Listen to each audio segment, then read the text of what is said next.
प्रधानमंत्री ने टीकाकरण में लक्ष्य से कुछ पीछे रहने वाले राज्यों के मुख्यमंत्रियों और अधिकारियों के साथ की समीक्षा बैठक।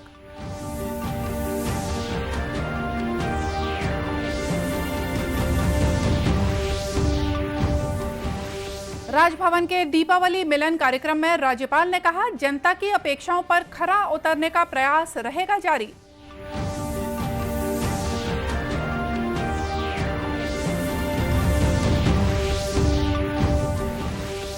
आजादी के अमृत महोत्सव के तहत राष्ट्रीय स्वयंसेवक संघ अज्ञात सेनानियों के योगदान को करेगा उजागर।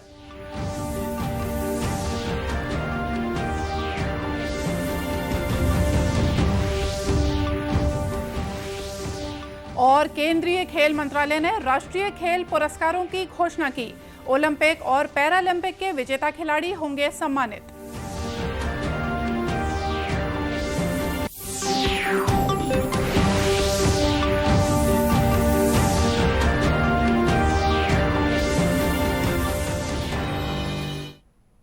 नमस्कार, आप देख रहे हैं दूरदर्शन समाचार। मैं हूं मोनिका शर्मा और आइए अब देखते हैं समाचार विस्तार से। प्रधानमंत्री नरेंद्र मोदी ने आज कोविड टीकाकरण में लक्ष्य से कुछ पीछे रहने वाले जिलों के अधिकारियों के साथ एक समीक्षा बैठक की। इस बैठक में संबंधित राज्यों के मुख्यमंत्री भी शामिल हुए।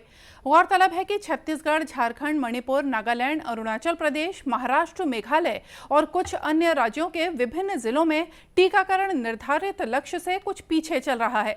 वीडियो कॉन्फ्रेंसिंग के जरिए हुई इस बैठक में पहली खुराक के 50% से कम कवरेज और कोविड वैक्सीन की दूसरी खुराक की कम कवरेज वाले जिलों के अधिकारी शामिल हुए। श्री मोदी 40 से ज्यादा जिलों के जिलाधिकारियों के साथ बातचीत करते हुए कहा कि कोविड को हराने के लिए टीकाकरण सबसे पहली प्राथमिकता है। उन्होंने अधिकारियों से कहा कि वे टीका लगवाने के लिए लोगों को हर तरह से जागरूक करें।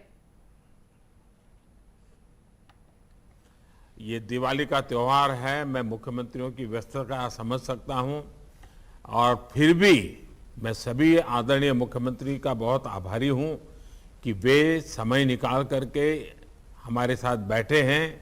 ये बात सही है कि मैं डिस्ट्रिक्ट के लोगों से बात करना चाहता था, मैं मुख्यमंत्रियों को परेशान करना नहीं चाहता था, लेकिन ये कमिटमेंट है मुख्यमंत्रियों के दिल में भी अपने राज्य को 100% वैक्सीनेशन का जो उनका लक्ष्य है, इसीलिए वो मुख्यमंत्री भी आज हमारे साथ बैठे और उनकी मौजूदगी हमारे डिस्ट्रिक्ट के जो अधिकारी हैं उनको एक नया विश्वास देगी, नया ताकत देगी। श्री मोदी ने कहा कि केंद्र सरकार टीकाकरण में राज्यों को हर संभव सहायता उपलब्ध करा रही है। बैठक में बताया गया कि अब तक कोविड के टीके की पहली खुराक देश की 78% पात्र आबादी को दी जा चुकी है। वहीं देश की 35% पात्र आबादी को दूसरी खुराक भी दी जा चुकी है। राजभवन में दीपावली मिलन के कार्यक्रम में राज्यपाल अनुसुईया उइके ने राजभवन के सभी अधिकारियों और कर्मचारियों को दीपावली की शुभकामनाएं दी और मिठाई बांटी। राजभवन के अधिकारियों और कर्मचारियों ने भी राज्यपाल को दीपावली की शुभकामनाएं दी। इस अवसर पर राज्यपाल ने कहा कि राजभवन से छत्तीसगढ़ की जनता को बहुत सी अपेक्षाएं हैं और राजभवन इसमें खरा भी उतर रहा है। यहाँ के सुचारू कामकाज में राजभवन के सारे अधिकारियों और कर्मचारियों का योगदान है। हम सबके समन्वित प्रयास से हम छत्तीसगढ़ की जनता के दुख दर्द को दूर करने का प्रयास कर रहे हैं। राज्यपाल ने कहा कि राजभवन को आम लोगों के लिए खुला रखा गया है। जो लोग कभी राज्यपाल से मुलाकात करने की सोच भी नहीं पाते थे, आज वे आसानी से राजभवन तक पहुंच रहे हैं और अपनी बातें रख रहे हैं। इस मौके पर राज्यपाल के सचिव अमृत खलखो ने भी सभी अधिकारियों और कर्मचारियों को दीपावली की शुभकामनाएं दी। इस अवसर पर राज्यपाल के विधिक सलाहकार आर.के. अग्रवाल सहित राजभवन के अन्य कर्मचारी और अधिकारी उपस्थित थे। राष्ट्रव्यापी टीकाकरण अभियान के अंतर्गत अब तक देश में 107 करोड़ 29 लाख से ज्यादा कोविड टीके लगाए जा चुके हैं। स्वास्थ्य मंत्रालय ने बताया है कि पिछले 24 घंटों के दौरान 41 लाख से ज्यादा कोविड टीके लगाए गए। इसी दौरान करीब 12,000 नए मामलों की पुष्टि हुई है। वर्तमान में 1.5 लाख से ज्यादा मरीजों का इलाज चल रहा है। यह संख्या 252 दिनों में सबसे कम है। स्वस्थ होने की दर 98% से ज्यादा हो गई है। कल 14,159 मरीज स्वस्थ हुए। अब तक 3,37,00,000 मरीज ठीक हो चुके हैं। संक्रमण की दैनिक दर 1% से कुछ ज्यादा है। देश में अब तक 61,12,00,000 से ज्यादा नमूनों की जांच की गई। कल 10,68,000 से ज्यादा नमूनों की जांच की गई। केंद्र सरकार ने राज्यों और केंद्र शासित प्रदेशों को अब तक 114 करोड़ से ज्यादा कोविड टीके निःशुल्क उपलब्ध कराए हैं। मंत्रालय ने बताया है कि इस समय 14,68,00,000 से ज्यादा कोविड टीके सरकार के पास उपलब्ध हैं। इधर राज्य में कल कोरोना के 22 नए मरीज मिले। रायपुर और महासमुंद में एक मरीज की मौत होने का समाचार है। वहीं 16 जिलों में कल कोरोना का एक भी मरीज सामने नहीं आया है। राष्ट्रीय स्वयंसेवक संघ ने आजादी के अमृत महोत्सव के तहत विभिन्न कार्यक्रमों में समाज और अन्य संस्थाओं के साथ मिलकर काम करने की घोषणा की है। संघ के प्रांत संघचालक डॉक्टर पूर्णेंदु सक्सेना ने पत्रकार वार्ता में बताया कि आजादी के अमृत महोत्सव के अंतर्गत होने वाले कार्यक्रमों के जरिए संघ द्वारा अज्ञात स्वाधीनता सेनानियों की जीवनी और योगदान को समाज के सामने लाया जाएगा। इस वर्ष आज़ादी के 75वें वर्ष के रूप में अमृत महोत्सव मनाया जा रहा है। संघ उसको स्व के और प्रत्यक्षीकरण के रूप में इस आज़ादी के आंदोलन को देखता है और बड़ी संख्या में ऐसे स्वतंत्रता संग्राम सेनानी गांव-गांव में, शहरों में पैदा हुए हैं। कई बार उनके योगदान को हम पर्याप्त तरीके से सबके सामने नहीं ला पाते, तो यह 75वां वर्ष उस निमित्त हम मना रहे हैं ताकि ऐसे अनेक स्वतंत्र संग्राम सेनानियों का जीवन सबके सामने लाया जा सके और लोग उससे प्रेरणा प्राप्त कर सकें। डॉक्टर सक्सेना ने कहा कि वर्ष 2025 में संघ की स्थापना के 100 वर्ष पूरे होने वाले हैं। इसे देखते हुए संघ अब मंडल स्तर तक अपने विस्तार की तैयारी कर रहा है। धर्मांतरण के संबंध में उन्होंने कहा कि यदि केंद्र सरकार इसे रोकने के लिए कानून बनाती है तो संघ उसका स्वागत करेगा। डॉक्टर सक्सेना ने दिवाली के समय पटाखों पर प्रतिबंध लगाए जाने के सवाल पर कहा कि इस विषय में कोई भी फैसला करते समय पटाखा उद्योग से जुड़े लाखों लोगों के रोजगार को भी ध्यान में रखना होगा। दीपावली के अवसर पर बहुत अधिक आवाज वाले पटाखों का उपयोग रोकने के लिए नेशनल ग्रीन ट्रिब्यूनल ने आदेश जारी किए हैं।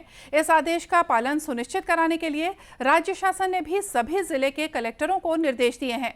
इस निर्देश के तहत जिन शहरों में वायु गुणवत्ता का स्तर अच्छा या संतोषजनक हो, वहां केवल हरित पटाखों को बिक्री या उपयोग की अनुमति दी जाएगी। दीपावली, छठ, गुरु पर्व और नया वर्ष और क्रिसमस त्योहार के अवसर पर पटाखे फोड़ने की अवधि भी 2 घंटे तय की गई है। इस संबंध में पर्यावरण विभाग के अपर मुख्य सचिव ने सभी जिला कलेक्टरों और पुलिस अधीक्षकों को नेशनल ग्रीन ट्रिब्यूनल के आदेश का कड़ाई से पालन सुनिश्चित कराने के निर्देश दिए हैं। इसी तरह पटाखों के उपयोग के संबंध में उच्चतम न्यायालय द्वारा जारी निर्देश के अनुसार कम प्रदूषण उत्पन्न करने वाले हरित पटाखों की बिक्री केवल अधिकृत दुकानदारों द्वारा की जा सकेगी। केवल उन्हीं पटाखों को उपयोग के लिए बाजार में बेचा जा सकेगा जिनसे उत्पन्न ध्वनि का स्तर निर्धारित सीमा के अंदर हो। सीरीज पटाखे या लड़ियों की बिक्री, उपयोग और निर्माण प्रतिबंधित किया गया है। केंद्र सरकार की वनधन योजना से राजनांदगांव जिले के वनांचल क्षेत्र की मिठास महुआ लड्डुओं के रूप में अब पूरे देश भर में घुल रही है। इस महुआ लड्डू की मांग प्रधानमंत्री नरेंद्र मोदी के मंत्रिमंडल सहित छत्तीसगढ़ के कई जिलों और ऑनलाइन प्लेटफॉर्म्स जैसे अमेजॉन और फ्लिपकार्ट पर भी हो रही है। वहीं महुआ लड्डू बनाकर महिलाएं आर्थिक रूप से मजबूत हो रही हैं। राजनांदगांव जिले में स्थित वन विभाग के महुआ प्रसंस्करण केंद्र में जय मां फिरंतीन महिला समूह द्वारा तिल, गुड़, फली और महुआ के फूल की सहायता से 1000 किलो महुआ लड्डू तैयार किए जा रहे हैं। इन महिलाओं ने महुआ के लड्डू तैयार कर प्रधानमंत्री कैबिनेट के लिए दीपावली पर दिल्ली भेजे हैं। समूह की महिलाओं का कहना है कि प्रसंस्करण केंद्र में महुआ से लड्डू, अचार, कुकीज, चटनी, शरबत और महुआ चिक्की तैयार की जा रही है। इससे उनकी आर्थिक स्थिति भी सुधर रही है। महुआ आटियास, महुआ स्क्वायर्स और महुआ अचार और महुआ जैम, महुआ चटनी, महुआ कुकीज़ और जामुन चिप्स। विकास केंद्र योजना के तहत महुआ के लड्डू का निर्माण कर रहे हैं अभी हमें दिवाली में 1000 किलो लड्डू का टारगेट मिला हुआ था, जो कि दिल्ली में मंत्रिमंडल में डिस्ट्रीब्यूट होने वाला था। ये स्पेशल दिवाली के लिए हम लोगों ने तैयार किया है महुआ से। और महुआ के लड्डू में हम लोगों ने तिल, फली और गुड़, इन चारों चीज़ों की मदद से हम लोगों ने इन्हें बनाया है। महुआ प्रसंस्करण केंद्र के टेक्नीशियन देवेश जंघेल ने बताया कि महुआ कुकीज और महुआ लड्डू काफी बेहतर उत्पाद साबित हुए हैं। महुआ का नाम सुनते हैं तो इसको गलत नजरिए से देखते हैं, लेकिन ऐसा कुछ नहीं रहता। जो महुआ रहता है उसको पॉजिटिव नजरिए से देखना चाहिए। जो कि महुआ का जनरली ये होता है कि नशा होता है, लेकिन ऐसा नहीं होता। जो प्रोडक्ट फर्मेंटेशन होता है, सड़ा के महुआ का सड़ाते हैं तब उसमें नशा आता है। लेकिन हम जो महुआ यूज़ करते हैं फ्रेश महुआ यूज़ करते हैं, तो इसमें फर्मेंटेशन होता नहीं है। तो ये जो रहता है बहुत स्वास्थ्य के लिए बहुत लाभदायक होता है। जो रोग प्रतिरोधक क्षमता, इम्यूनिटी की बात करते हैं तो उसके लिए बहुत फ़ायदेमंद होता है इसका प्रोडक्ट। तो लोगों को इसको बहुत पॉजिटिव वे में लेके इसको सेवन करना चाहिए।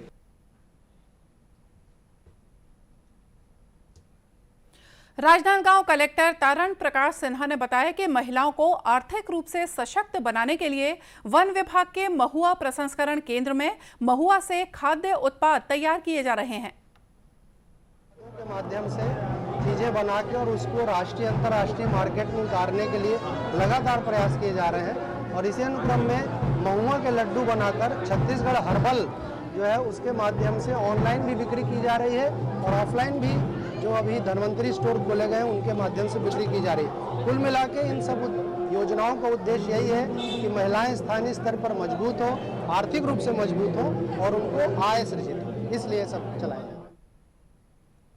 राजनांदगांव के महुआ प्रसंस्करण केंद्र में तैयार किए जा रहे महुआ के लड्डू राज्य शासन द्वारा संचालित धन्वंतरी जेनेरिक मेडिकल स्टोर पर भी उपलब्ध हैं। युवा कार्य और खेल मंत्रालय ने वर्ष 2021 के लिए राष्ट्रीय खेल पुरस्कारों की घोषणा की है। राष्ट्रीय खेल पुरस्कार हर वर्ष खेलों में उत्कृष्ट प्रदर्शन करने वाले खिलाड़ियों को दिए जाते हैं। राष्ट्रपति 13 नवंबर को राष्ट्रपति भवन में विशेष समारोह में खिलाड़ियों को ये पुरस्कार देंगे। इस वर्ष 12 खिलाड़ियों को देश के खेलों के सबसे बड़े पुरस्कार मेजर ध्यानचंद खेल रत्न पुरस्कार के लिए चुना गया है। दौरान टोक्यो ओलंपिक में गोल्ड मेडल जीतने वाले नीरज चोपड़ा समेत 12 खिलाड़ियों को मेजर ध्यानचंद खेल रत्न पुरस्कार से सम्मानित किया जाएगा। उनके अलावा ओलंपिक में देश का नाम रोशन करने वाली बॉक्सर लवलीना बोरगोहाइन, पहलवान रवि कुमार और भारतीय हॉकी टीम के कप्तान मनप्रीत सिंह व गोलकीपर PR श्रीजेश को इस अवार्ड से नवाजा जाएगा। इनके अलावा टोक्यो पैरालंपिक में गोल्ड मेडल समेत 2 पदक जीतकर इतिहास रचने वाली महिला पैरा निशानेबाज अवनी लखेरा, फुटबॉलर सुनील छेत्री और महिला क्रिकेटर मिताली राज को भी मेजर ध्यानचंद खेल रत्न अवार्ड से नवाजा जाएगा।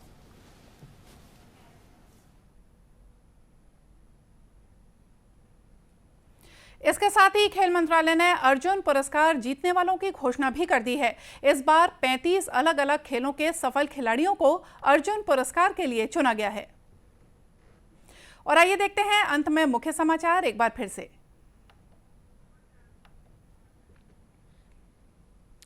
प्रधानमंत्री ने टीकाकरण के लक्ष्य से कुछ पीछे रहने वाले राज्यों के मुख्यमंत्रियों और अधिकारियों के साथ की समीक्षा बैठक।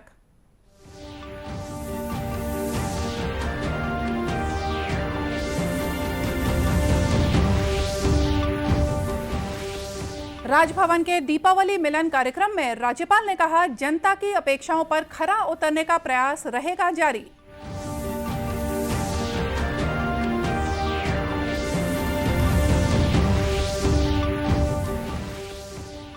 आजादी के अमृत महोत्सव के तहत राष्ट्रीय स्वयंसेवक संघ अज्ञात सेनानियों के योगदान को करेगा उजागर।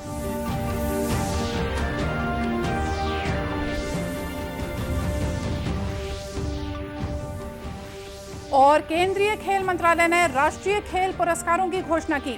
ओलंपिक और पैरालंपिक के विजेता खिलाड़ी होंगे सम्मानित। और इसी के साथ ये समाचार बुलेटिन यहीं समाप्त हुआ। नमस्कार।